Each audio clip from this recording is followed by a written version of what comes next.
Perfect. Good morning. Good morning. I hope you all got some restful sleep and are all good to go today. Today, we are going to be taking a look at sculpting. I'm still waiting for the Steamworks license to come through, at least for information to get back to me on what to do next. And while we wait for that, we've been working on making a tutorial series in Blender. Last time we looked at making a bunch of the different objects. And then today we're going to be taking a look at sculpting in Blender. Yesterday there was no stream because I did a mixer for the upcoming Global Game Jam, which will be this Friday. And I'm going to stream just as much of that as I can. Anyway, let's take a look at sculpting here. So here I have a low poly mesh. This is so far going to be kind of the final low poly model. We can take a quick look at its topology and what it's got going on. So first it has weighted normals. That way we can have some of these nice details in here that don't require anything extra in order to have them. So like around the base here particularly, we've got that nice little sort of indented curve, which is actually a really hard angle, but you can't tell. We've got the clear band around the center there, a clear point or clear edge where the, let me move this to where I can point at it, a clear edge here where the handle connects to the base of the Stein. And then some parts up here for wood. It's going to be a wooden mug, stylized and cartoony. And basically, what we're going to do is we're going to sculpt this, and we're going to come up with some, like, bouncing back and forth, kind of in an iterative process to figure out what we're going to do with the handle, and then apply that, and then just sort of go back and forth as we need to while we sculpt this guy. So, first step in order to do so is I'm going to go ahead and duplicate him, and I was messing around with some stuff earlier, but I'm going to get rid of this, and I'm going to call this mesh underscore sculpt. I'm going to apply my weighted normals so that those exist, and then I'm going to add a new modifier, which is going to be the multi-resolution. Now, where you can get away with it, I prefer to use simple subdivision, but there's not necessarily a lot of places where you can get away with it, because what it does, let me see if I can actually show you here. Let's go into sculpt mode. If I do simple subdivision, what that will do is it will not try, it'll find like the distance between two vertices and then subdivide it, but it won't find the average, right? And you can see that because you can still see all of the hard polygons that made up my original mesh. If I undo that back all the way down to nothing here, and I click on subdivide instead, you see that it smooths everything out because it's finding an average. But now there's like been a change in mass and a change in profile, right? So you kind of have to weigh one versus the other as to what you're doing. Generally on round things is where this is the most obvious. So I like to simple subdivide where I can, and then regular subdivide the rest of the time.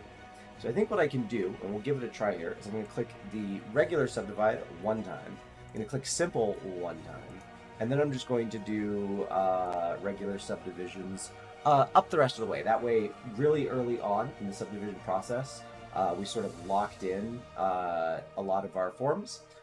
Things are a lot rounder. You can't really tell from a distance, and then we can just sculpt the rest, and I think that'll work out fine. As always, a thing that I say you should do, and I encourage you to do so, is turn on your wireframe so you can see what's going on. If I'm in sculpt mode, I should be able to see. I don't know if you guys can see there. If I zoom way in, I have a very faint view of the geometry of my mesh. And that's really, really good and really, really useful, just in case things start getting very, very wild or weird. You can take a look at them and see what's going on. And then I'll actually subdivide this all the way up to 5 here. And we're just going to start sculpting, start messing around. When you're starting off with a mesh like this, which is close to what your final mesh is going to be, it, I think, makes a lot of the sculpting process a lot easier, because you just know more about like what it is you're trying to create here. I'm going to start by using my Draw Sharp tool. Up in the upper left there, you can see all of the tools I'm just going to be going through. And I feel like Draw Sharp, you might call this the damn standard if you're used to using ZBrush. I'm going to bring the pressure of it all the way up and then the size of it very far down. I'm just going to start drawing landmarks in my sculpt here so I can tell what's going on. So I've got this guy going on in here. And I'm going to skip over 2 of these sort of facets and I'll draw another line here. And I think every 2 facets, because I know there's an equal number of them around my thing, that's going to be the size of each of my little planks of wood that make up this mug here. And there's not really anything I'm going for, just variation in size and sort of shape. So maybe we'll have one that goes like way outside of its comfort zone and has a big old bend in it. Move over 2 more. This one will be kind of straight. And just making patterns that look interesting and fun. This was not planned, but this does seem to cut through or cut right on either side of my handle, which is nice. That was something that I maybe could have done intentionally, but you know, that it happened on accident works just fine. So I'm going to round these sort of cuts in like the wood up over the lip of the cup there, so of the cupola. So we'll do that. Then this guy will come up right in over here. We'll just go all the way around and start doing that. Part of sculpting, just in general, as like an artistic process, is you want to not try to get focused on details too early on. You want to focus on big features. But what's nice about the process that we've done here is we focused on the sort of big shapes as we were making the model, right? You can see I've already got these large jutting parts already all around the rim there. And that is, it was just part of the modeling process, right?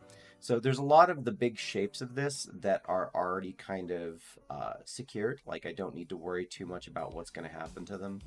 I'm debating if that's like too way over. I don't think it matters. Keep rolling with it. Anyway, yeah, as you want to focus on the big shapes first, but because we've got a lot of those sorted out already, we can really have fun with trying to just map out details, which is a different part of the process. And mapping out details is just, I don't know, it's a lot of fun. But, sorry, I realized where I was going with that thought process, is when you are mapping out details, make sure that you map out all of your details, like, sort of first, before you start actually working on them, right? You want to have an idea of where everything is supposed to be going before you start really committing to, okay, I'm going to polish this up and make this a nice sculpted thing here. Likewise, as we were going through, hello, welcome in. As we were going through part of this surface up here, I was talking also about like when you make a mug, dropping the interior way down to make the bottom of the mug.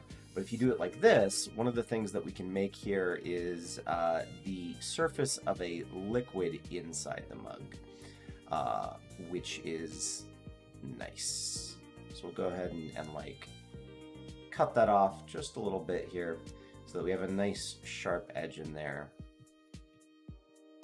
for the top of whatever our stein is filled with. A couple other things that are things that I had laid out kind of intentionally here as we're going along is I wanted to have the whole thing secured with like a metal band that went the length around. I'm going to turn on, there is, oh my goodness, I'm not going to remember where it is.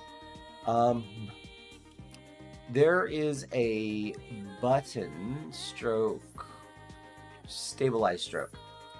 Stabilize stroke is really, really useful for anytime you need to make very, very large things. So my tablet is unfortunately not a screen tablet. It's just a little little dinky thing you get at the store for like 50 bucks or whatever. And things like Stabilized Stroke can really, really help. So what Stabilized Stroke does, as far as sculpting, and this is true for I think any of the brush type things you use in Blender, is when I pull this behind now, you see there's like a little red line that I'm dragging around. And what that does is it means that, and you can adjust the length of that, is any small variations or jitters in your hand, because it's averaging a point so far behind your stroke, kind of get removed. And it's a really, really good way for like very precisely making micro adjustments for a long, smooth line that you need. So here I need to make this division between the wooden parts and then this like sort of metal clip that's around them. And I'm turning on Stabilized Stroke in order to do so. I don't know that I want it to be quite that long, so I am going to reduce it just a little bit from 75 pixels to like 50 pixels. So now it should be a much shorter stroke, which it is. But let's go in and add in sort of where this is supposed to be here, a division or a dividing line for that, right? So one of the things you can see is that like still like some work obviously is required here, and we're going to be working on it. But it looks like a smooth, controlled stroke, primarily because of Stabilized Stroke. That's what it does. Let's go back around over here. Boop-a-doop-de-doop. And I think we can complete it just over here. Heck yes. And then we can go underneath, do the same thing. And I might go in and use the Clay Strips tool in order to really buff up and pull out this metal thing. I don't even know what you'd call it. The thingy here. We'll sort that later. Finally, I'm going to do the same thing on the bottom here, because this is also supposed to be a metal bottom for the tankard.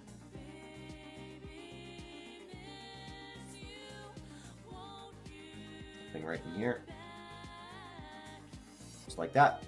And then we'll go in and turn off Stabilized Stroke and finish making our lines down for our wooden bits here.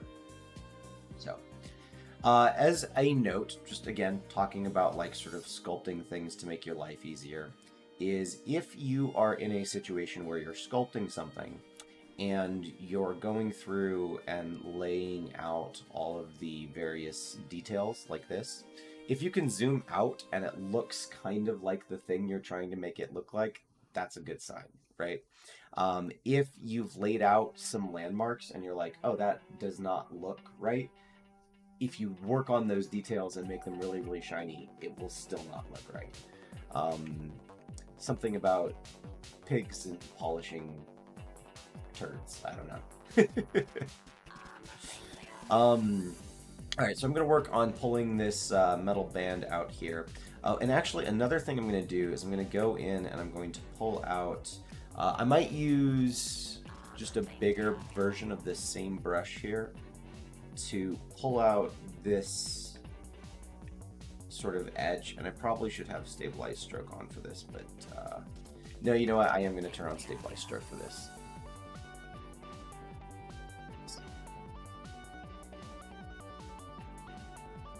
So what we're doing here is just going in and redefining this edge, because I really want it to have that curved bevel on it, right? Oops. And with that curved bevel, it's going to be very obvious if it's not super straight. We can do work on that. Go through and make the bottom edge of it as well.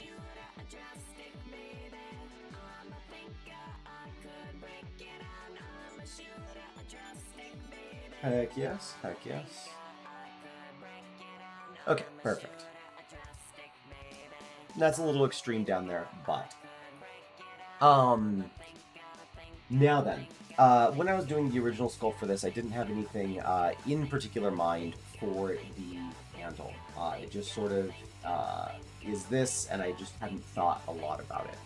However, I think what I want to do is specifically try and make it kind of like a tree branch that has been where just has two essentially branches that are coming off, and those are plugged into the mug, and that's kind of the thought process I was having. So there's a few things we can do to kind of sell that. Is I'm going to go in and I'm going to make a line around the base of each of these, like such. Right? And I don't mind stabilize being on. Like that. Perfect. So that those are nice and clear. And then this is where I'm going to pull out my clay strips tool and I'm going to go in and... oh, stabilize stroke. Interesting, yes. There we go. Turn that off. And then in my clay strips tool is I'm going to do a bit of just actual like sculpting here.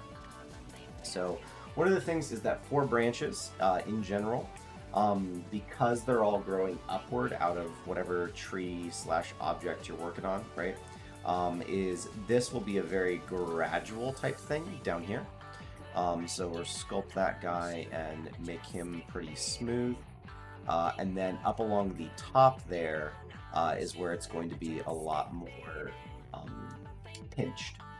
So we can do in just like that.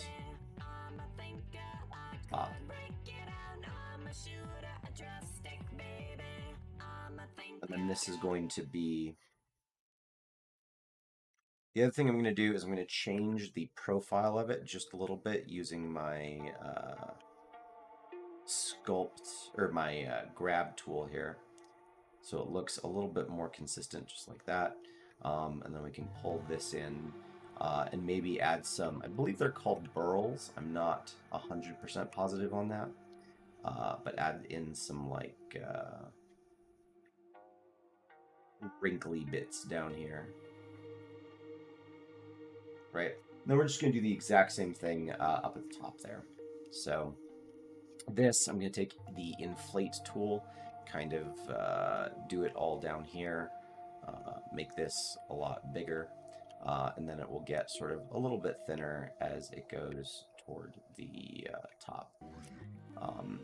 Which means I also need to adjust kind of the size and placement of this up here. And we can reflect this back in our low poly sort of model that we started with, which is super cool. So it's going to be like a branch coming out like that, which is awesome. And then we'll do the exact same thing down here so that this is more branch-like.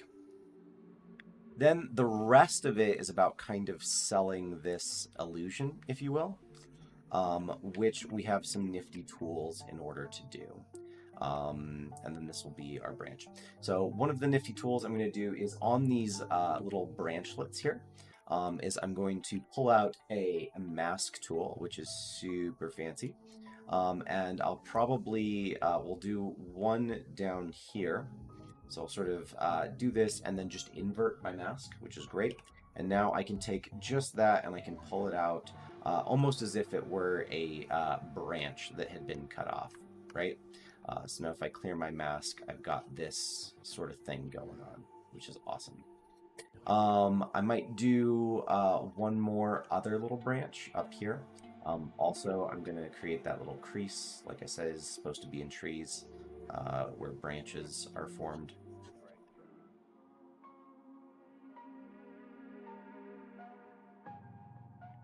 Just like such.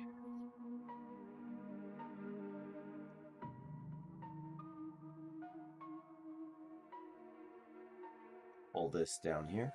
Excellent.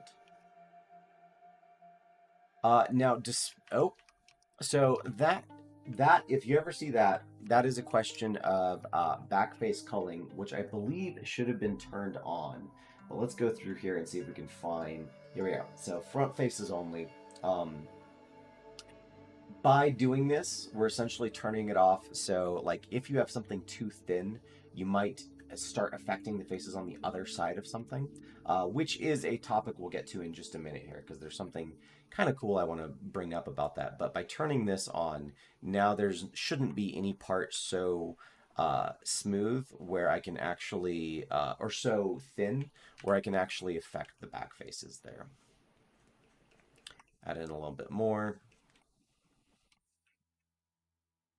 And life should be pretty good. I'm going to use the scrape tool, which is a tool I particularly enjoy. I believe it's scrape,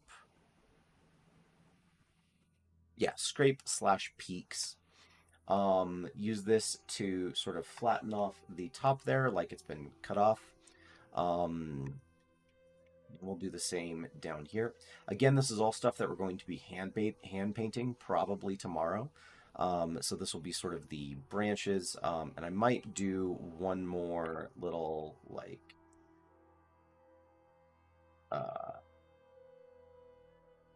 boom, just like that.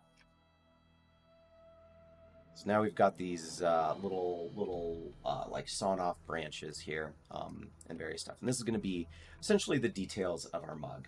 So once all of this has been laid out, right, and you have your proportions down and all of your stuff doing well there, you can start going in and really refining a lot of these details. Now, normally, I would probably do this with just this multi-res modifier and like stick with that, right? There's plenty of detail I can get. There's plenty of things that I can do doing it this way. However, there are a couple things that might be easier if I were to remesh my object here.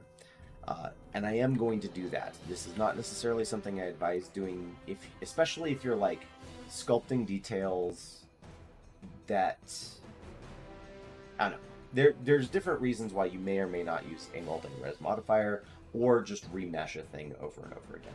In this case, I do have, or I've encountered a need to remesh.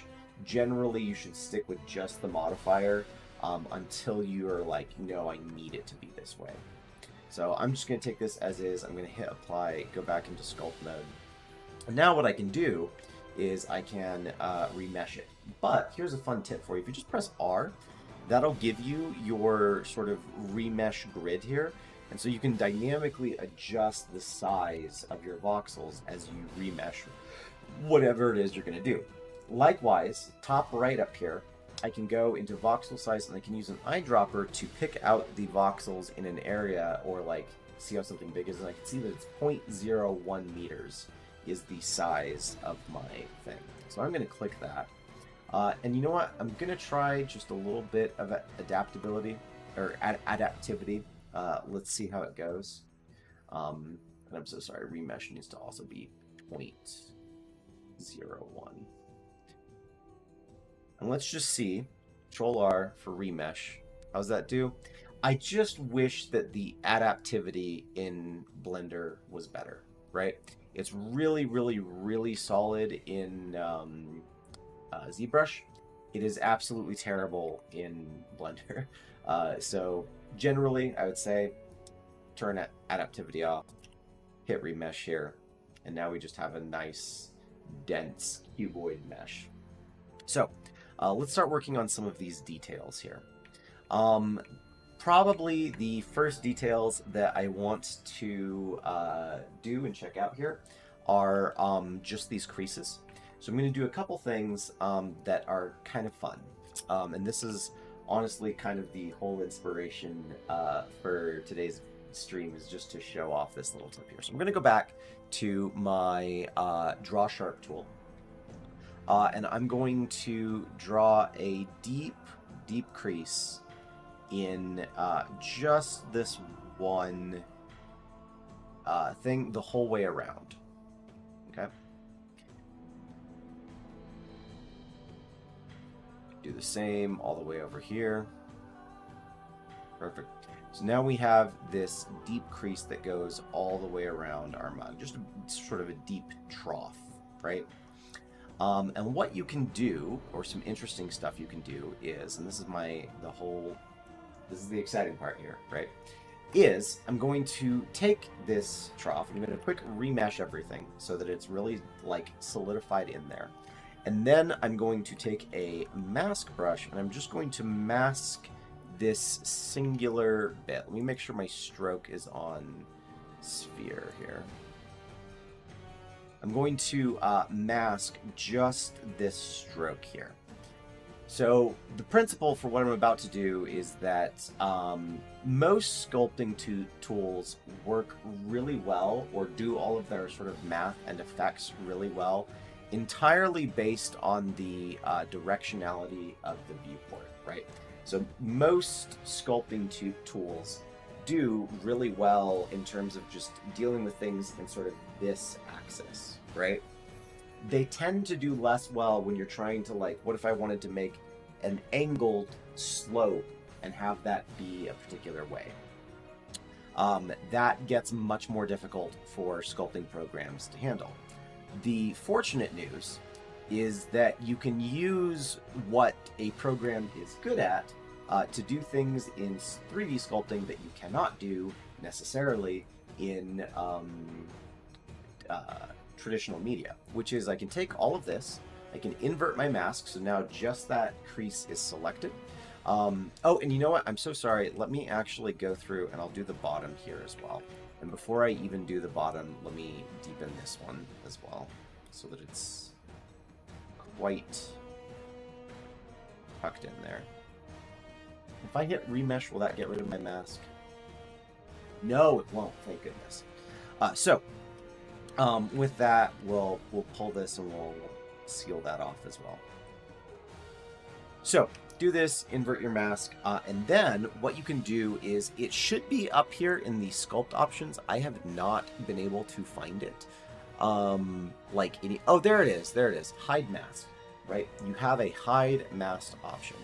So by hiding all of this, everything that's masked, right, we can actually see what's going on the interior of this crease that we've made here. And the cool part is that we can go through very, very gingerly, right? This is not something you want to be very heavy-handed with, but we can go through and, basically kind of solidify and refine the interior of this crease from inside the crease. So I can mess around with its profile, I can mess around with some of the shapes inside, and I can sharpen it as well, or pinch it as well, which is going to be the secret sauce that makes our crease look extra nice here. So I'm going to go in, I'm going to just smooth out a little bit of this here, hit remesh one more time, hide mask, I have it on a shortcut. And then what I can do is I'm going to grab, or use the grab tool, to sort of pull several of these bits out so that they are more uniform throughout the interior of this sort of crease. And this is a fantastic technique for any sort of hard modeling stuff you may be doing, because it really lets you fine-tune edges and creases and stuff like that to make them extra sharp and extra nice, which is always a good thing. This also is a really, really good example. I don't know, here, let me turn it up just so you can see. It's maybe better to have it this way so it's more obvious for you. As I have, again, the wireframe turned on, right? And here I can see I'm doing some really, really nasty stretching up in this sort of left corner here. But the good news is that if I get everything all like kind of squared away in a smooth shape, using just the grab tool to muck with this here, I can make sure that my I can remesh now. And I think I need to hide again, hide masked, and I can start to work out that area in there.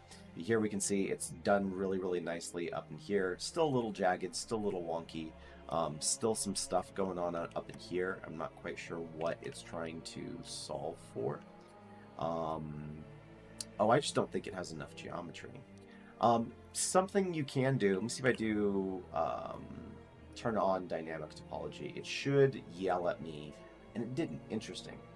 Um, so dynamic topology is another thing you can do to like sort of help things move along. Is here as I'm trying to get this crease just sort of laid in here, I can see that I've got problems, and those problems are resulting just from it not using triangles, right? Or having triangles that are bridging gaps in places that I needed not to. By turning on dynamic topology, and specifically going to wherever the DynTopo settings are down here, I can turn this on to subdivide and collapse. I'm going to turn it on to just subdivide edges. And I'm going to do probably constant detail, and I'm going to take a detail of this size here, which is 100. I'm going to do this up to maybe like 150, which is a pretty high number. But what I can do is now as I go through, it should be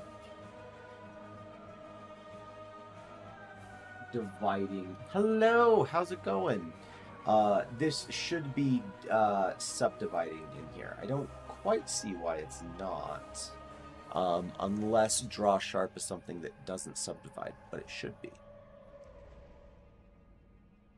If nothing else, you'd always have this tool. It's called, it should be called Simplify. Yeah, top left, Simplify. And what Simplify does is it just applies your current settings to whatever it is you're working on. So I can take this and go through this top part of my crease here that's a little wonky and do that, and you can see it's subdividing as I go along there. How's it going, Antarctic? I'm just going to call you leader. It's much easier that way. But how's it going there?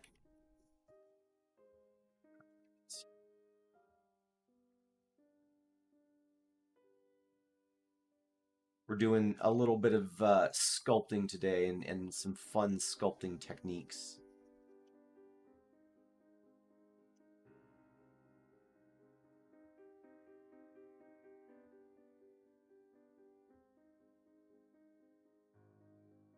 Oh,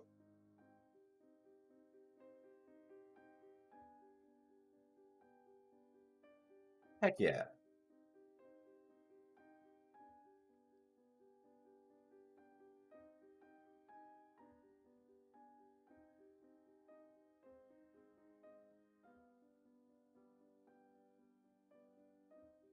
Let me pull a chunk of this all back out here.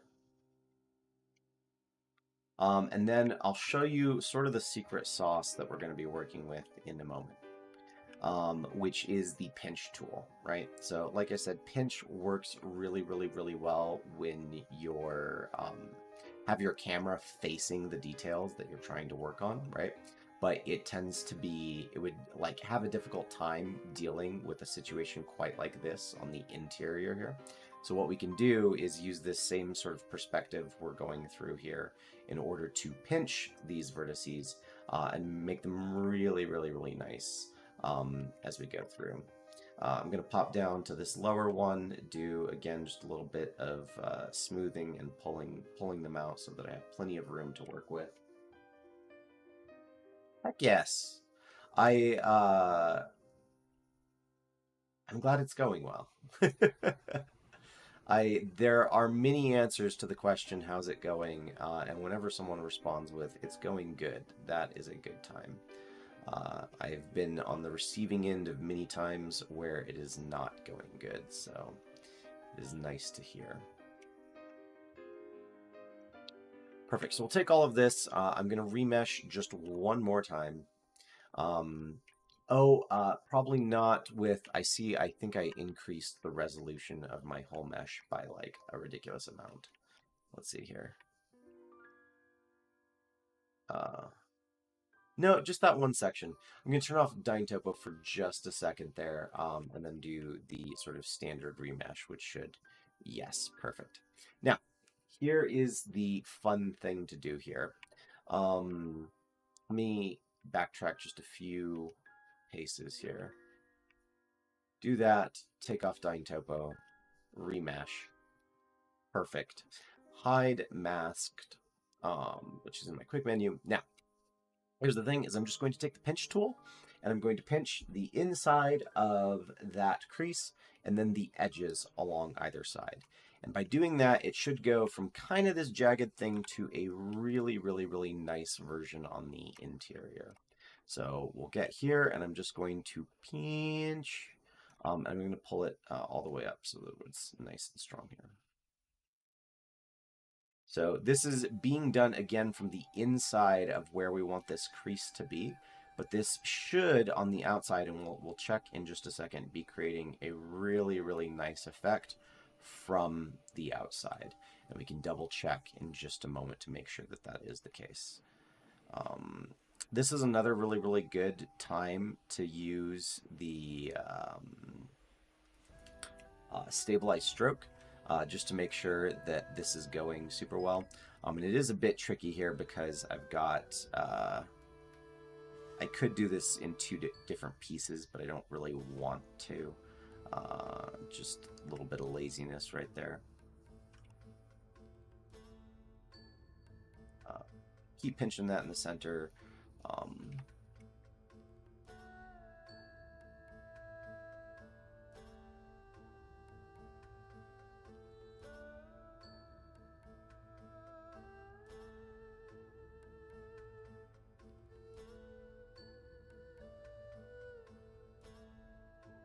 More or less. Pull that down as well.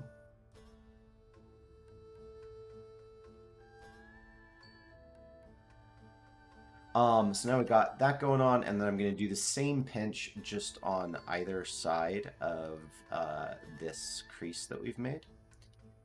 And then we'll zoom out and take a look at how this has sort of turned out here.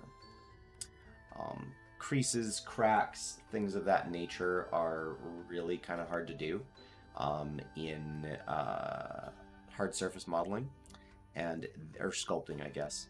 And this has been one of the most pleasingly consistent ways I've found to do it here. So we got that. We'll go around the top here.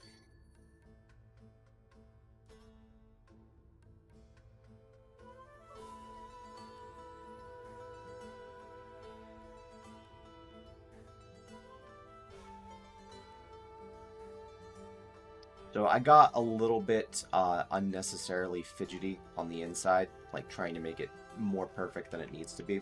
But if we unhide that and then clear our mask, zoom out, and specifically turn off that wireframe, we should see we have a nice deep crack in there that now has really refined vertices. So like this looks pretty darn good. I don't even know if you can see quite the same fidelity I have, but for a crease that's supposed to be in something, that is nice and sharp. We see the interior, we see sort of the point where the edges terminate and then like go in, which is perfect. That's exactly an effect that can be very, very difficult to achieve. So, going through and doing this just a few times for, maybe we'll do at least the top, because I don't want to spend too long doing this, because there's other things I want to get to. But we'll do it for at least a couple more so we can look at one side of this and be like, yeah, that looks good. Couple things up here is I will turn on the wireframe again. Someone's like, that is a scary number of vertices. It is good to have a computer that can handle this number of vertices. It's you generally want to work at the highest resolutions possible so you can get like the details in there, and then like come back with something that you can like bake those high-res details on something much lower resolution. Now, as a curiosity here, because I don't actually know the answer to this, I don't know if maybe we'll just do the outside. I don't know if I have just an area here, right? Let me invert this. If I remesh this, does it remesh everything? It does. Which does kind of mess up the niceness of our crease that we've got going on here. So probably go through and try to make everything nice first, and then do just the crease refinement as like sort of a last step there. So I'll do just the outsides here, and we'll blast through these real quick so we can start working on some of the other details. Invert, whoops, my goodness, buttons. Hide masked. We'll pull all of these in nice and far so that we can see what it is we're working on.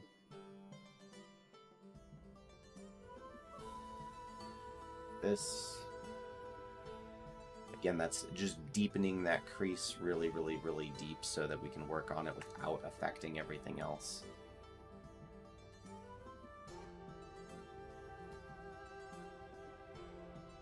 This is also really nice because, again, this is supposed to cut off at a metal plate here, but the crease goes all the way down to that metal.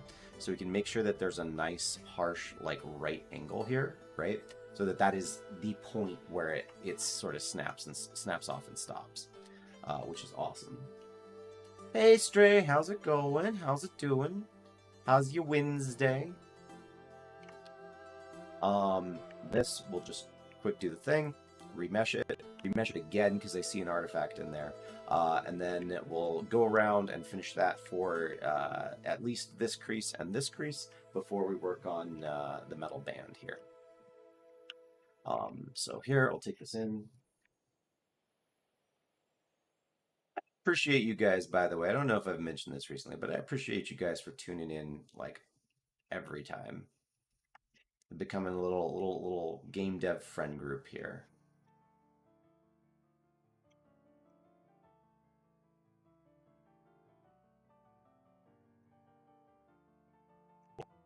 Mesh that real quick, and again, because I keep seeing these little artifacts, mask it off.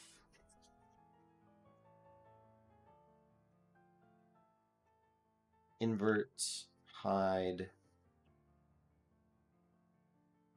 Coincidentally, if there are any commands that you use super regularly, or rather want to use super regularly, and they don't have a pre-established shortcut, almost every single value, tick box thing, almost every single thing in all of Blender, you can right click on it and add it to your quick favorites, which by default is Q on your keyboard, and it is mode specific. So like, for example, there is not a keyboard shortcut to turn on and off this hide mask option.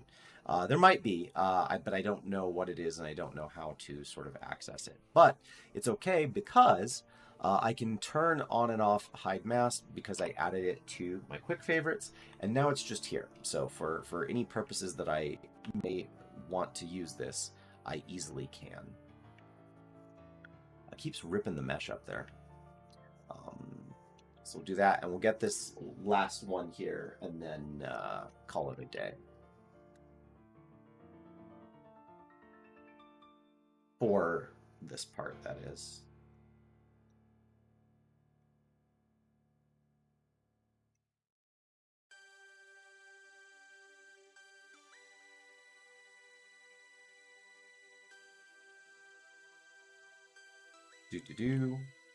Masked. Then again, we'll pull everything in nice and deep so that we have plenty of room to adjust things without it messing up anything else.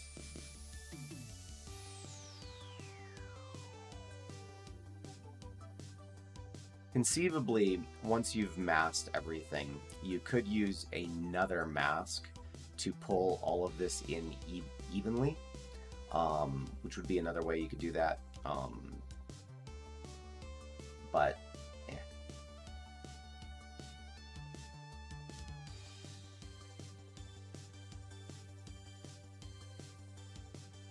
do that one more time. Excellent. So now, real quick, probably since I'll be using remesh a few more times here, I'm just going to leave those as like deeply inlaid bits. And then we'll go through, and at the end, we'll do like a final cleanup. One thing I do want to do while I'm here is use the pinch tool. Pinch is really, really, really great for making hard edges. And I probably just want to use that a little bit on the very edges of both the inside and outside, because this is supposed to be a like hard-edged object. You can use the draw sharp first, so I'm using the like negative form of draw sharp to pull it way out, and then we'll go through and push it back in using pinch. So we're working on just these three here, so we have just one side that looks really, really nice. So now using pinch and kind of a wide brush, I can do that and really solidify in maybe an edge that's a bit too hard there, but at least a harder edge, so that it's more clear that this is in fact a angled object. You know what I mean? You know what I'm saying? Perfect. Let's turn off our wireframe for just a moment and see what we've got. Perfect. Yeah, this is the mug. Yeah, this is the same mug we made a few days ago. So let's take a look next on the metal band that's supposed to encircle this thing here. And again, this goes back to just, again, brushes in 3D sculpting are really, really good at dealing with stuff that is normalized towards the camera and tend to struggle in ways that are not normalized for the camera. And that becomes really apparent whenever you're trying to make a slanted surface. So, how do we make a slanted surface?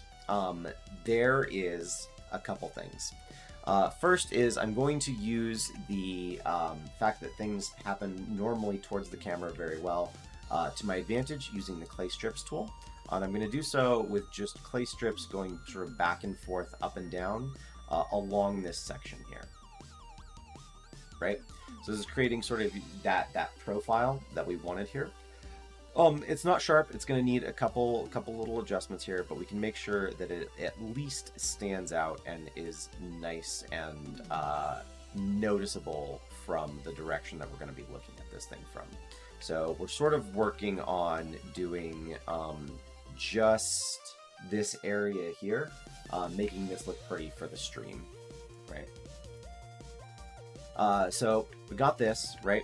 I'm going to take the draw sharp or the damn standard tool, and I'm going to, I might even put on stabilized stroke for this, is do just a click around here to pull this out. Didn't need to pull it out that far. That is too extreme. I don't know if you can see how extreme it is over there, but that is too extreme. So doing it like this, doing in like this, and so on. Now there are some really, really fun tools that I can use. My favorite, again, is this scrape/peaks tool. This is really, really useful for making flat surfaces. Like, this is great for making indentations or like dings in metal. So here I'm just lightly going over this like band I've made, and what it's doing is it's flattening that thing out the whole way around. So here you can sort of see we're creating this effect, and if I go over in an area over and over and over again, you can see I can push that edge all the way back up as far as I need to. So if I made a part that's like too thick, not to worry, just keep going over that area and you'll be able to like push it back up. The other thing too is because it's supposed to be stylized, you don't need to worry about like extreme degrees of accuracy when you're doing something like this, right? As long as it sort of matches the profile you want. Here we've created a bit band, and that roughness can even add to the characterization of it because it is supposed to be stylized. Yeah, this so yes, is good for making flat surfaces and dents and things like that, because What Scrape does is it specifically goes through and it averages everything from the point of your brush, right? So what you'll notice here is that like here my brush is too big for the surface I'm working on, which would be this like small, I don't know if I would call it a bevel, but this like beveled-ish part up here, right? If I do in here, you can see that it flattens that out, but it also cuts in at an angle. I don't know if you can see that. Here, maybe you see it better from this side. Over here, it cuts in at an angle into the wood, right? Which in this case is not ideal. It's not the thing we want. But if you were working on a piece of metal or just generally something where you need to dent a side, right? So like, let's say this mug got dropped once upon a time, right? Is I can do just sort of on a corner there, and now I've got like a flat surface. Or I could, let me take like clay strips tool, and I'll take out a section here, and then using that same peaks is I can flatten this all out, and now we've got this like inlet, if you will. Putting dents in metal just to flatten them out. Yeah. So I'm going to use a little bit more of the sort of draw sharp tool here, just to reinforce some of these edges. And I might even, for example, is take out a... I could use clay strips. I don't know if that's necessarily the way I would want to do that. I'm going to try using the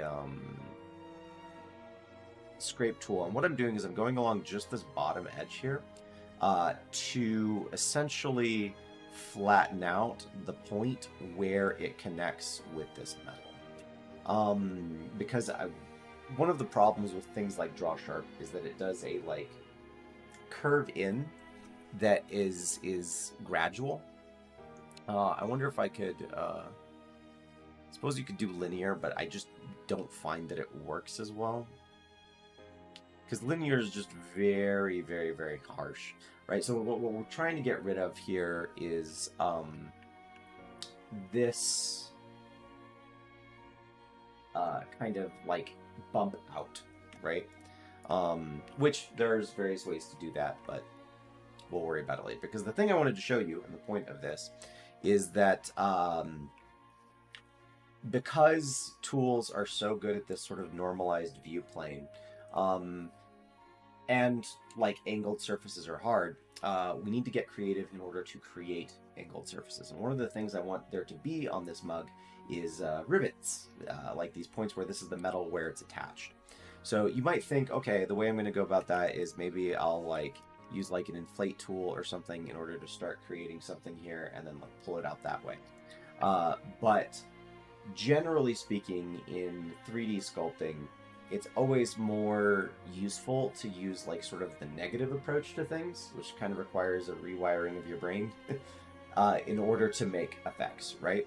So, for example, in order to make these creases nice and deep and make them super clear and sharp and stuff like that, what we did is rather than try and manipulate them from the outside, where you're supposed to see them from, we kind of did the negative approach to that way, where we went inside and pulled the creases in order to make these rivets here, rather than pull them out just normally, what I'm going to do is I'm going to use masks, right? I'm going to mask off kind of this whole area here. I'm going to specifically use the eraser tool, because with the eraser tool I can get much harder and more refined edges than I would be able to if I was using the round brush, right? To erase specifically a like diamond shape here.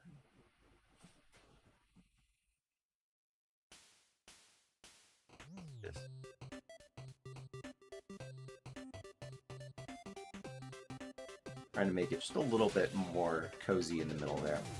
Then with this, we'll just simply invert it, and then press grab. You could do inflate, you could do kind of whatever. I might try inflate. Let's see how inflate. Well, no, there's a reason why you shouldn't use inflate.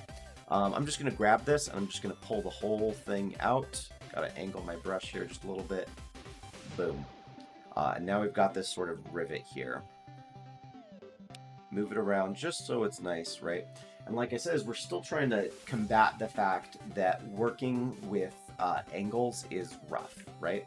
So the way I'm going to do this is grab this just a little bit more, grab just the center bit, pull it out, and then I'm going to use the Draw Sharp tool.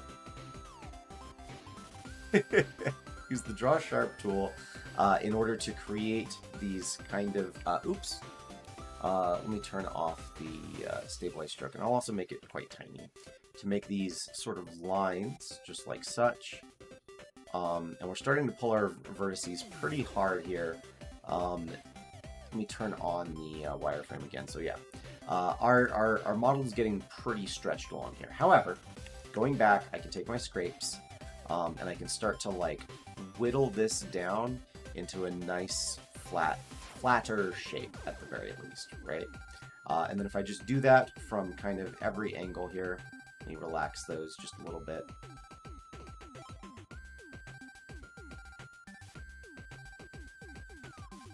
Just using the process of building up and then tearing down, build up, then tear down, build up, then tear down. We can start to form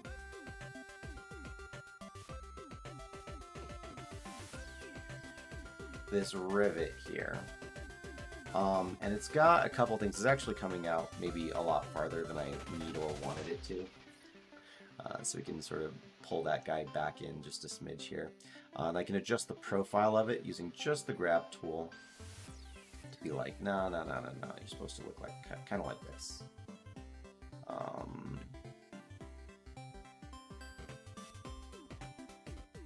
Pull that in, pull that out. Or micro adjustments as we go along here. And I am going to quick remesh because I've just got some stuff that's stretched so much here that I don't really have a way to manipulate it. So this is what remeshing is for, right? Is by remeshing, you're redistributing sort of the density of your polygons so that you can actually work with things that you may not be able to work with otherwise. I had a really nasty crease in that this face right here because of how the distribution of faces was, and so by sort of remeshing here, I've cleaned it up. Coincidentally, with a remesh on an angled face like this, one of the things that you can see that's kind of amusing is just how voxels and remeshing works in general. Because especially in some areas, like this right here in particular, you've got like that perfect pattern of boxes, like 3D boxes, you know, isometric boxes, and that's because of how remeshing and voxels work in general. There's a fun little artifact of the process for you. Out, do this out, and then I might finally, to round it off, do a pinch just along in each side to make it super concise. Again, this is going to get remeshed out, but a way of making a detail like this so that you know.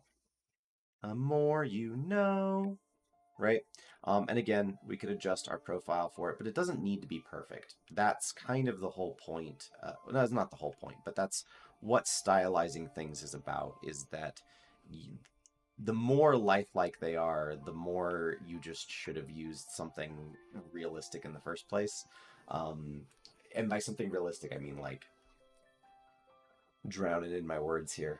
Making realism is hard. And it also tends to be less flavorful. So it's less engaging. Like, reality is cool, but we're also inundated by it every day. Making something that is specifically stylized and specifically has your flavor of whatever you want to have in it can add a lot to mundane everyday objects. So anyway, that's why I think stylized things are the way to go. But that is great. Getting in a detail quite like that out of basically nothing is kind of hard to do. So we're going to add in two more little quick ones, one over here, one over here. As a note, it's fun to think about like sort of functionality of things. this guy would have, if I go into sort of a top view here, 5 rivets around it, specifically with the open space or an open space being right here because your knuckles go there. You don't want to be bumping into these rivets. That would hurt, be painful. So thus is the location. So I'll make 2 more quick ones, and we'll do like a little bit less sort of a refinement process since we've already gone through that one. Doom, doom, boom. Oh, I didn't even. Ha. Oops.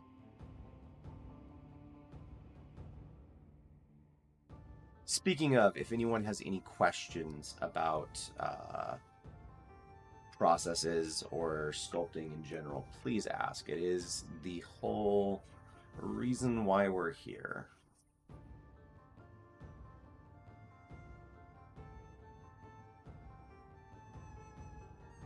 This is also just on the topic of like laying out details and deciding where things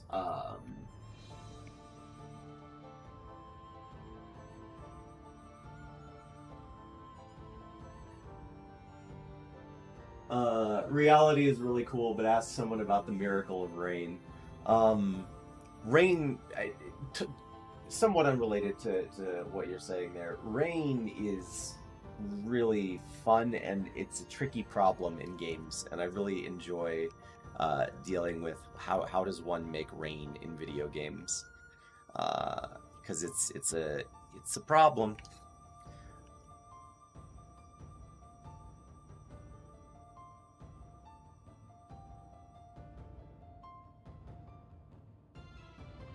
That guy like that.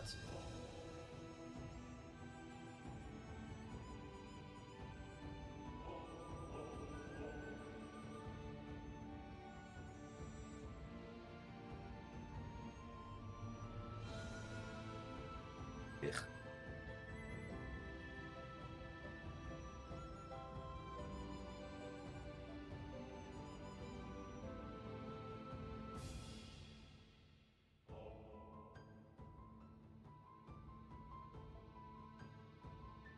That one's gone a little haywire, but that's okay. So we'll quick do just sort of the same process here. Use our draw sharp in order to like make first kind of the planes, which are supposed to be averaged for our scrape tool.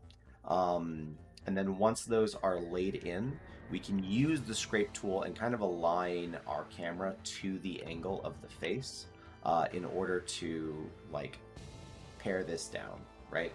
And again, just in terms of like 3D sculpting and talking about that normalized face plane, that is part of the reason why I'm making the camera movements that I am, is to enable the system to like be like, okay, I sort of understand the directionality that this is supposed to be happening in it.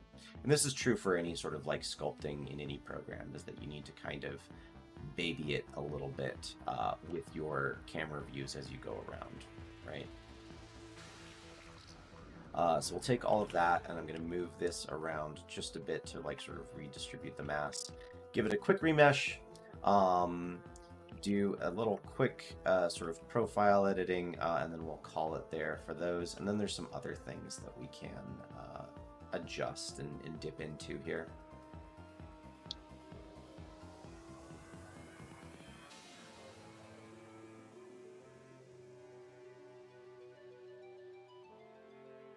Clear mask. Sorry, clear mask. Perfect. So we'll address this bit next here.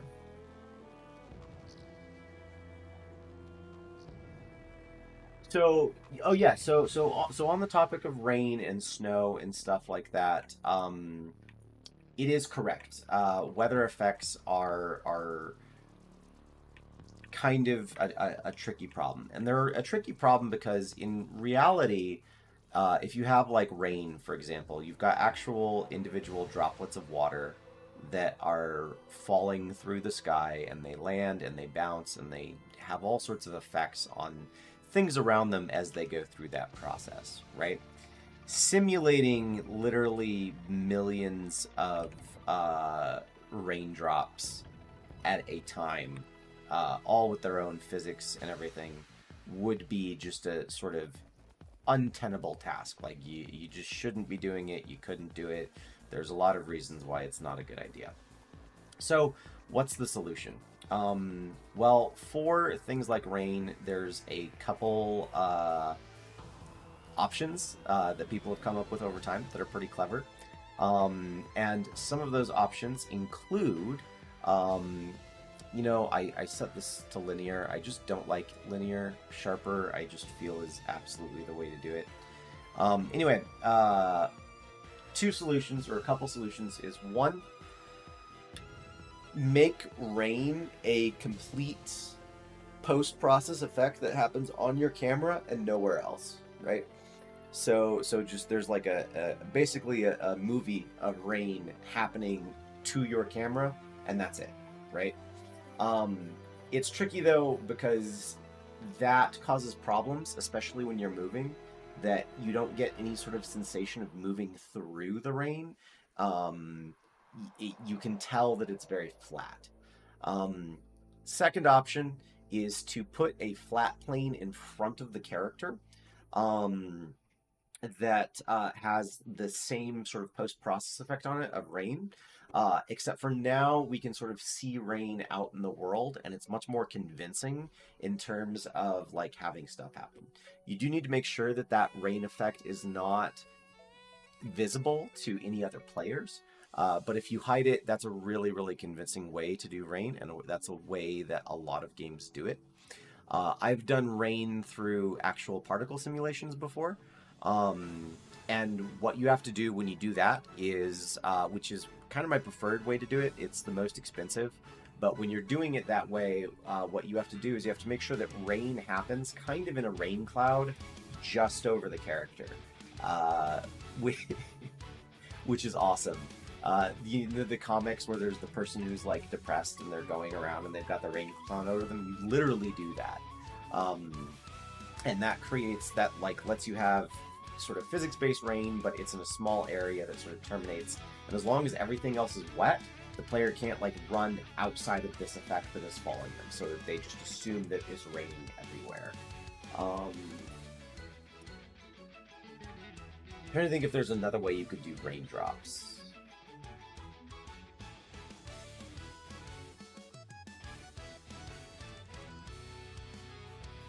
Those are the most popular ways for sure. Those are the ways that I know I found, and I can at least attest to working. I'm sure if there are other ways, I don't fully know what they are. But there's some last bits that we're going to do here for sort of making our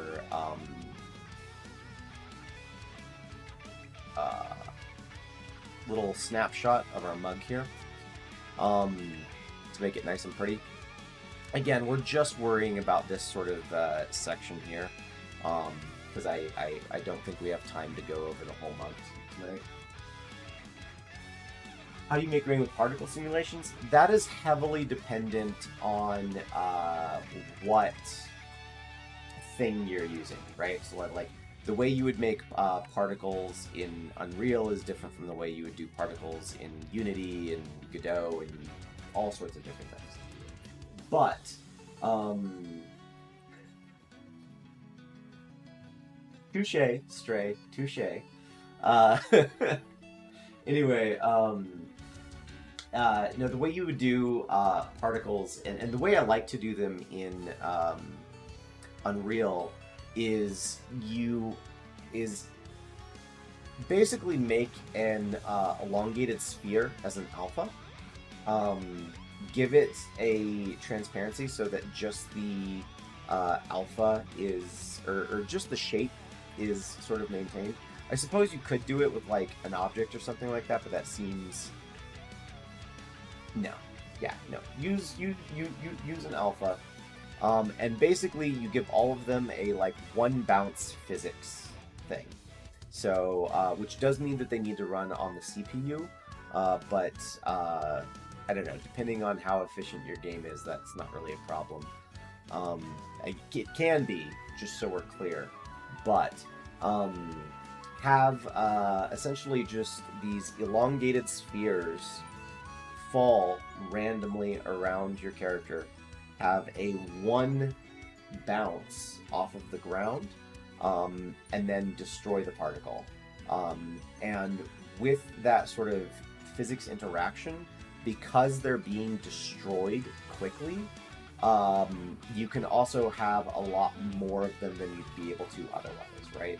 So like a lot of particle effects, one of the caveats of them is that there's just so many particles happening at a time. And Unreal Engine is great at handling particle systems through Niagara. Niagara is... it blows my brain. Yeah, is as long as you destroy things quickly, which in general is actually just good coding practice. As long as you don't anything that takes up a lot of memory, as long as you destroy it quickly or manage the like existence of it, you can have a surprising number of things which are memory hogs. That as long as they're well managed, will take care of themselves, and you don't necessarily need to worry about them, which is awesome.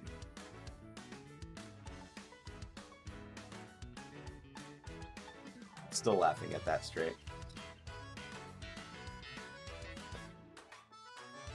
Cool. So we'll go through and we'll clean this up just a little bit here. Let's do the sort of burls and tree-like qualities up here. So here I'm going to use a relatively small, whatchamacallit,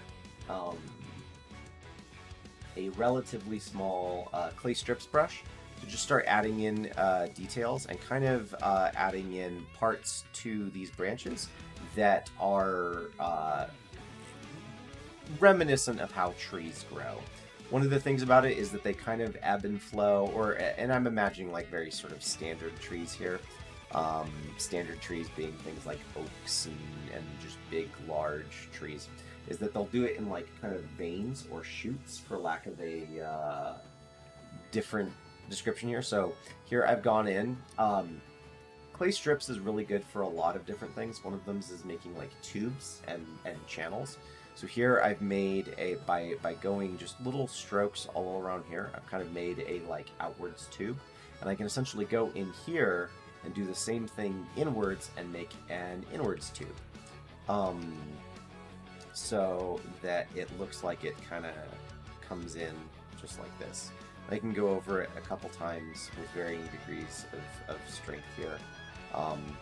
Here I'll keep adding one on the outside. And then if I smooth all of that out, we sort of get that like shape going on here, right? Oh no.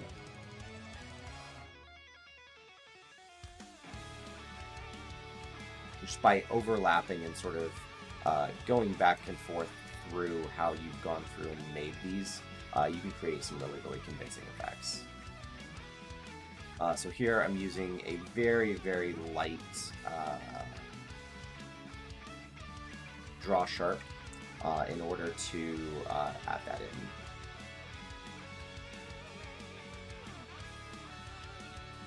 One thing I find very useful on clay strips as well is to use the auto smooth tool, because it's very, very good at like smoothing out a lot of the texture of the clay strips as you go along, which normally that texture is like a good thing. It's sort of like free texture. But if you're trying to create these sort of like overlapping channels and such, it can be kind of a hindrance. And so being able to auto smooth it just helps a lot. I'm going to pull all of this in. This is all just a bit too big, but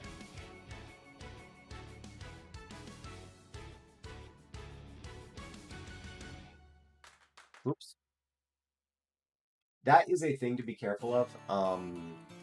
Let me smooth a lot of this out real quick as we sort of work on these stick shapes. Same thing over here. And then, so I was using my brush just a second ago, right? And I encountered a situation where I accidentally like clicked past and edited something down here. And I caught it very, very quickly that time. However, that won't always be the case.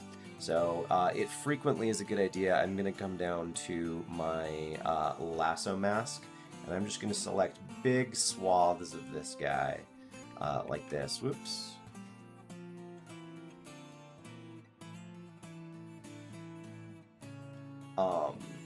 To mask them out and basically make sure that I don't accidentally adjust parts of my mesh that I don't want to be working on.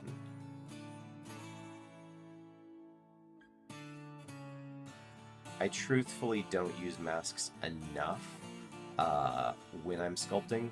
It is a bad habit of mine. You should kind of be using masks for pretty much everything. There we go. So yeah, we'll do this. We'll make this kind of... are they called burls? I'm pretty sure they're called burls. Bits of like wood that are like branches and such.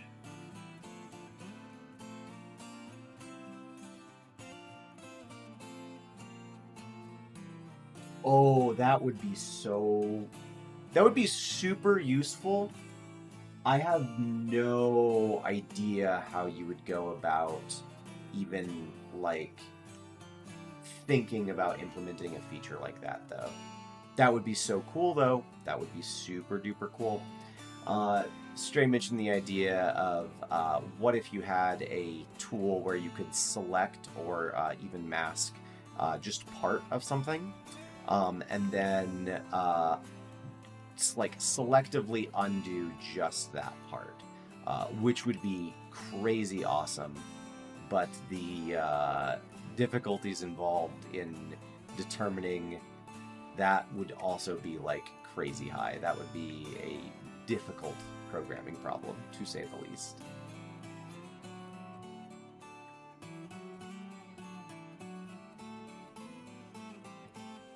I'm going to turn up my smooth just a little bit, maybe up to 0.5, just to help speed some of these things along, right? So here we've got kind of this shape coming out, we've got this going on here. I might do in, again, just another little like scrape out and flatten some of this in here.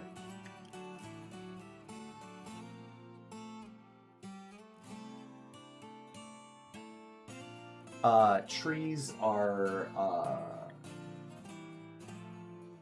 really, really good to learn how to model, but they are also really, really hard. I don't have a tremendous amount of experience with them, but I've like tried enough times that I sort of know a couple things. I am going to take this sensitivity down though to like 0.5. Oh, also side note, if you press F, that will change the radius of your brush. If you press Shift F, that will change the strength of your brush. And we can see with that bell curve on the top of it, that's the fall off. And if I press Control F, that'll change the angle of your brush. So if you have some kind of non-symmetric shape, like you're using an alpha or something like that. What's cool, though, is that for any of these commands that have numerical inputs, such as this one, which is the strength, you can actually just type in whatever you want. So I can type in 0.5, and that will give me 0.5 strength on my brush. There's a fun, useful sort of tip there for anybody who uses those shortcuts, which, as a Blender user, I always advise you to use all of the shortcuts you can all of the time.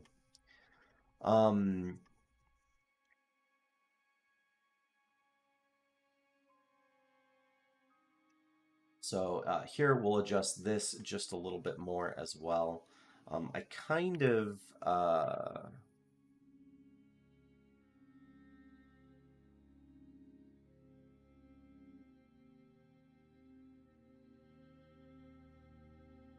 negative Ghost Rider. Negative Ghost. I will not be setting the brush to square root of -1.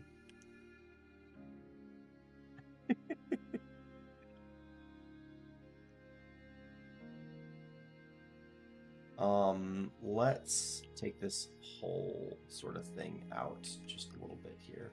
So this is a good example of where I should be using a mask. I should be using a mask for this. So we'll mask all along sort of here, right? And now I can safely pull this out as I need to without having to worry about affecting the parts that I don't want to affect, right? Which is how masks should be used. Which again is kind of hard to like wrap your brain around because it is that like almost reductive process. But it is nevertheless very useful to do. So we'll add in kind of a thing here. Remesh one more time. And then I guess kind of the last part I want to talk about for, let me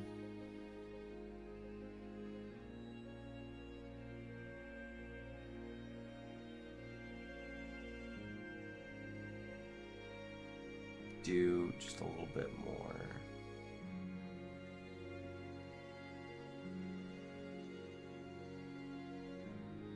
Smooth that out. There we go. So I've got this gnarled kind of branch as our handle for everything. So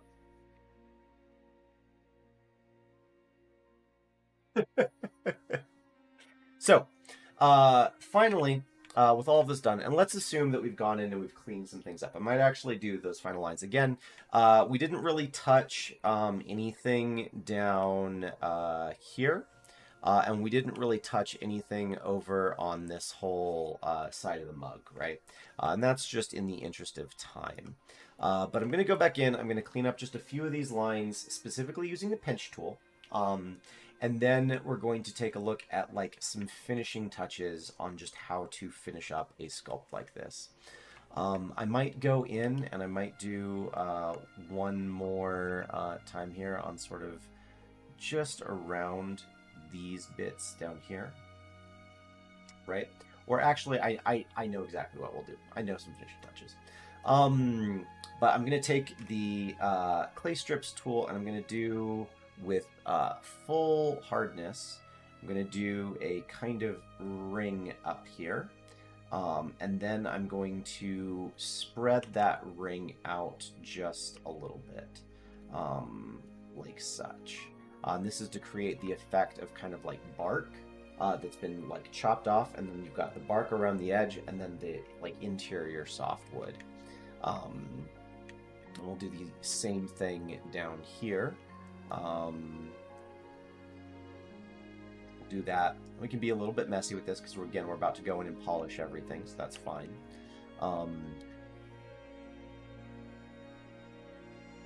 Now then, polishing and final steps, right? Soften that just a little bit, soften that just a little bit. Polishing and final steps, right? Is pinch tool, super useful. Always recommend going in and using the pinch tool to clean things up. I'm going to clean up each of these curves or these creases on kind of all of these points. So I'll just start by coming in. We'll do this first one here, invert, hide masked, and then I'm going to come on the inside and I'm going to clean up that with just the pinch tool. Make sure my pinch is all the way up, and I'm actually going to take my fall off to maybe an inverse square. Talking about dividing by numbers that you shouldn't divide by here. No, I think just the standard smoother is fine. Come on, there we go. So we'll go along here, clean this up, and again, this is just the pinch tool, but it's very important that I'm doing this from the interior of my object. If I was doing it from the exterior, the way it would solve this is not as sort of smooth and crisp and nice. So by doing this from the interior of the object, we're making sure that that crease is very, very precise, because again, it tends to move like sort of towards your viewport. So here, if I unhide everything and then clear my mask, that turned out really nice. And I'm going to do the same on either edge to kind of solidify those.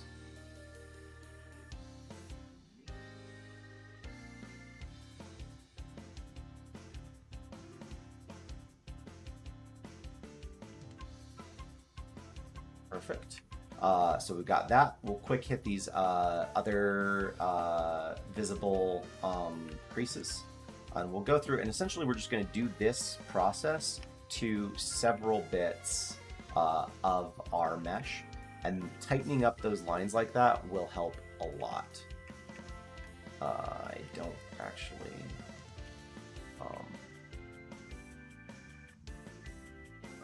that. There we go. My goodness, my guy.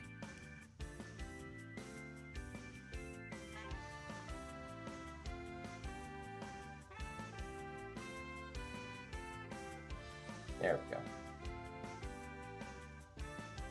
How do you type fractions in chat?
Now there are a couple little artifacts that are going on here.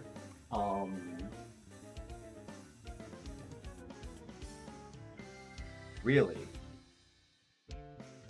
wild. There are a couple little artifacts that are going on the interior of these. If you need to, for whatever it is sort of model you're working on, you can, of course, always go in and clean those things up. I'm going to sort of skip them just for today.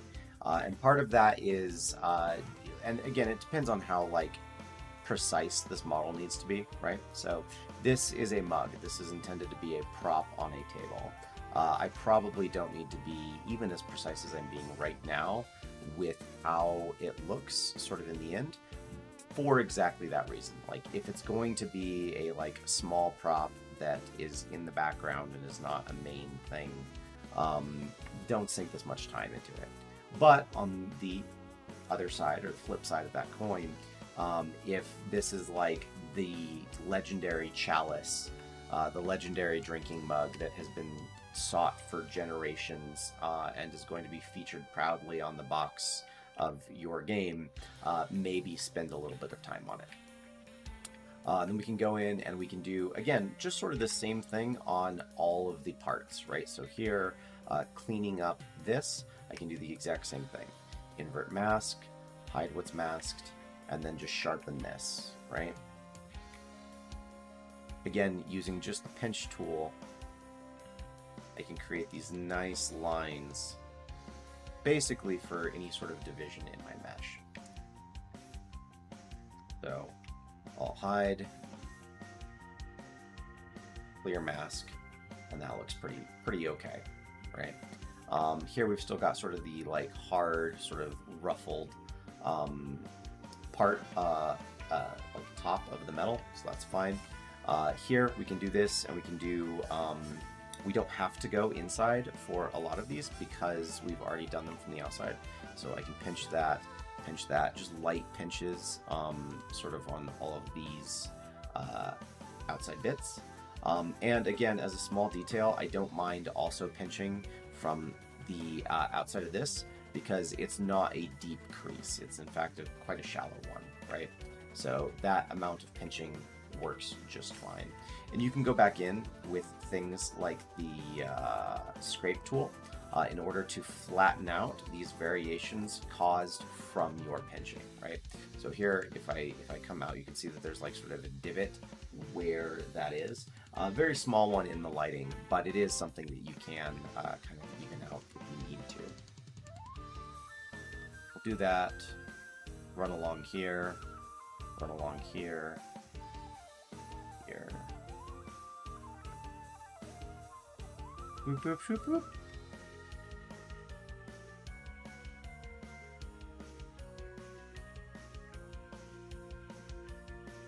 Perfect. Perfect. I really don't like quite how that one crease turned out there. Likewise, I might come back in and I'll do a pinch just along this edge here to make it super clear that this is what's going on.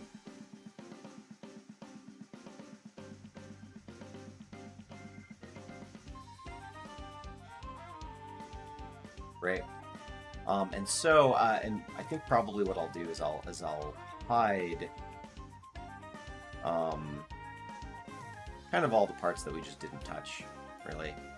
I think that tracks. Coming down here. The big things I wanted to show off today were just the really nice way of editing stuff from inside your mesh, which is a good practice. You can push and pull things, a surprising number of things that you might not otherwise consider.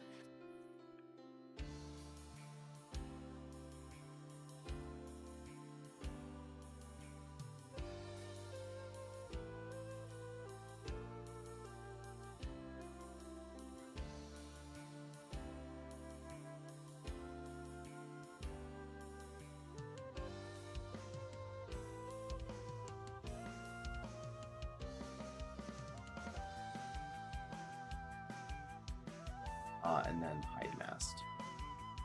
So yeah. Yeah. And that's the beginning of our sculpted mug, right? As you can see, one of the other notes just about sculpting in general, is where we enter the last 30 minutes here, is that sculpting is a sort of time-consuming process. A lot of these things are time-consuming processes. I did want to sculpt the mug, and I think in sort of this tutorial series, which again is not this will be like a separate set of videos. I think in that tutorial series, we will sculpt the mug. But what's interesting about the... Oh, I forgot something crazy important. Shoot. Hold on. I'm so sorry. I forgot something crazy important. This is like the most important thing. How could I forget, right? So when you're making something stylized, right, we've got this mug here, and this looks fine. This looks fine, right? Obviously, there's lots of little details I didn't touch up and stuff like that. But you go through, you do this process, and you end up with something. You're like, cool, that looks decent, right? But always go in. And I don't care what you're modeling. I don't care if it's a face. I don't care, especially if it's a prop. Like, faces are at least largely symmetrical, but especially if it's a prop, mess it all up. Mess it all up. I'm going to take a huge, and I can't believe I forgot this, I'm going to take a huge grab tool, and I'm going to make huge adjustments. So there, I'm going to pull that out a little bit. I'm going to take all this, and I'm going to pull it in where the band is thing. So we've got this strange sort of mug shape going on. I'm going to exaggerate how far up that's pulled. Here I'm going to go into the top, and this is a perfect circle. That sucks. We hate perfect circles. Not the band perfect circle. They're great. But like perfect circles in our geometry, nah, man. We want weird, sort of dinged up, weird, janky flavor in everything we're doing. So I'm going to take all this. I'm going to move it around. We'll see you later. You have a good night here. And thank you for dropping in, as always, right? So here we're going to take all this. This is, and now this is a proper, weirdly shaped mug, right? We're going to take the handle here. It's very, very nice and very symmetrical, and we don't like that. We want it to be weird and wild. Its base can be flat. That is okay. That can remain. I don't mind having a flat base. However, I do mind having, as always, a perfectly symmetrical base. This thing was made, it was like made in a forge. It is supposed to be largely round. It's not perfectly round, you know, it's just mostly round. You can even pull a few bits and bobs out here. I'm gonna take this, sort of inflate it, pull that guy in, do weird undulations, because who knows what this mug has been through. It's been in a tavern of some kind for like untold years. Heroes and beggars both have drunk out of this mug, probably. So make it wild, make it strange, make it weird, right? And I should have like made a quick duplicate so you could see just the difference between like our last mug and this mug, right? It's huge, the difference that throwing off that symmetry makes, right? Always go in and just scramble up whatever it is you've made, because it just looks good. It looks like something that's been used, something that has had like a history to it of some kind. There's no perfectly symmetrical, sterile things in real life, so don't make them in 3D. Anyway, and I realized I was going to try and wrap this up, but then I keep remembering all these other things. Once you've done this, right? Once we've done this whole process here and made all of this stuff, it's worth noting that my low poly mesh, which let me actually turn this into a way that you can see it here. It's worth noting that my low poly mesh. Oh, you know what? Let me do something else. Let me turn that off and keep the opacity high. And I'll do the low here, and we'll turn on its wireframe. It's worth noting that my welcome back. It's worth noting that my low poly mesh no longer aligns with my sculpt that I've done here, right? We can see, just looking at the outline here, that there's all sorts of places where the geometry has changed, right? And that's fine. Some of these things we especially intended on like doing outside. So like if you take a look at the handle, right? I didn't know what I was going to do with the handle when I was originally modeling it. So it was as I was sculpting it, I was like, ah, yes, I want it to be like this tree branch almost. So the thing to do is, and there's a couple different ways you can do it, is you could do it manually by hand, is go back into your edit mode for your low poly mesh and just sort of realign everything. You're like, okay, no, like I'm going to turn on snapping up at the top, right? I'm going to make sure that it's snapped to face using face project, make sure all my transforms do all of this stuff, and then go through and like re-snap it how it's supposed to be. You could do it manually, or another option is I'm going to do a modifier. I'm going to add in a new modifier, which is called deform. It is deform, shrink wrap. And I'm going to shrink wrap to my sculpt. And what that does is it tries to reproject all of your vertices to better match the sculpt that you've made, right? So here I can see a couple places where stuff is maybe not going as I intended to, but for the most part it is. And then I would just go back in and somewhere in here should be the... do I need to be in edit mode? Yeah. Edit mode and turn on retopology, right? So I can go through and very distinctly lay in these shapes how they're supposed to go. So I like here I applied the shrink wrap first, go in, and then I would like readjust everything second, right? And that's just generally a good practice, is to make sure that your object matches whatever it is that you're working on. Let me undo this just in case here. So we'll do that. Duplicate that, and then we'll go through the process. Yeah, perfect. So now I can realign all of my features that I sculpted in to the features of the base mesh that I sculpted from. And in doing so, I can create sort of a consistency between the two models, right?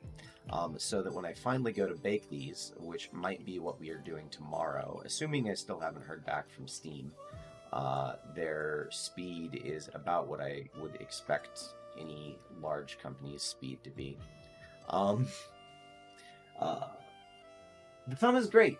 Well, I mean, it's a little sad now. I don't think you can even see any problems with it, but it's flat now. So yay. But it is no longer bleeding profusely or cause. It still hurts because I still keep knocking it into things. But I can operate a mouse just as deft as I could before, which is nice. But yes, next tomorrow we'll probably go through and then bake this and then paint it in Substance Painter. And that will be sort of the thing. And we can take a look at some really, really cool things when we do so, such as how to like transfer these details of the rivets that we've made. One thing you want to be careful of is when I made these rivets, I pulled them really far out, and you would notice that while they're a nice detail from the front, you would notice the absence of their profile based on how big they are, right? So if you do any changes that are this big to your base mesh, you will need to go back in and like sort of model how those work. Fortunately, making a rivet like this would probably be pretty straightforward, pretty easy, especially since we have good topology to work from around that. Another thing I did is I actually took out a set of faces and reduced all of these faces along here from 2 to 1. You might undo that. That might be a bit of optimization that's just a bit too silly. But these are all things for me to sort of adjust in the tutorial series there. So all in all, that's the process as a whole. That's all the stuff I think I wanted to say was always readjust your original mesh back to your sculpt so that you're going like back and forth and they are reflective of each other. And then tomorrow, yeah, we'll probably do the hand painting. Because there are some aspects of hand painting. How did that get over there? Oh, I know exactly how that got over there. There are some aspects of hand painting that where you don't necessarily need to do all of these details, right? So if you were doing these creases in your object, right? You don't necessarily need to do them in the sculpt. They don't need to be baked into the model. They are things that you can do in a different location and might be better to do so in a different location, which would be Substance Painter. But it's worth knowing how to sculpt things like this in the first place. So that was the motivation behind today. Anywho, I think that's pretty much it. I think I might sort of wind down and call it there for the day. But thank you for asking about my thumb. Thank you guys for shallow mug. Well, so fun enough, and then this was part of the process of the mug. There is that by modeling it in like this, right? This is not supposed to be the base of the mug. This is actually the top of a liquid that is in the mug, so that when you place it in your set, however you so do so, you can have like a you can have a nice frothy top to the top of your mug that's already modeled in, right? So if I take each of these things, let me turn off snapping for a second. I can do that, pull those in, scale it down just a bit, and then pull this up as well. Oops. And now I've got kind of a top to whatever it is that is in my mug, right? Will probably look more convincing if I turn off the wireframe and the sculpt for that matter. Well, currently it looks like it's filled with candle wax, but just you wait. That's sort of the whole point of like, well, that is one of the nice nuances of hand-painted textures. and just hand-painted things in general, is that I love how the chat is just now immediately like, don't you dare take my grog away from me. Like, I demand as much booze as I can fit into anything I can fit booze into. um, anyway, the point I was trying to make is that with hand-painted textures, one of the nuances of it is that you paint all of the effects, right? So if we wanted to have like a shine or a glisten or something in here, you can pre-put that in there by sealing off the top of your model, which is fun. But it is, in theory, tomorrow, as we start to paint this guy, that it will take on a life very much so its own, and things will have been very different. I will finish the sculpting and sort of detail work on my own time. But yeah, that's the plan. Thank you guys for dropping in. Of course, as always, get some rest. I'm going to do the same. And yeah, we'll just keep waiting out for Steam. Today's Wednesday, right? It is Wednesday. I imagine that we'll just do the hand painting tomorrow, and then we'll just start the Global Game Jam. The stream for the Global Game Jam, which is this Friday, is going to start late. It's going to start late because I have to go through the full process of meeting like a group of people, and then we're going to come up with an idea, and then like design stuff, and we're going to do all that stuff, and basically figure it all out on Friday.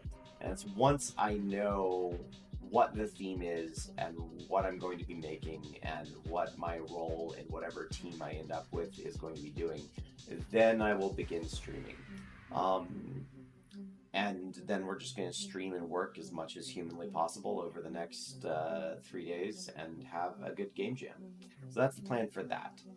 So we might just wait to do whatever Steam's got going on with the Steam license. So we'll figure it out. But I digress.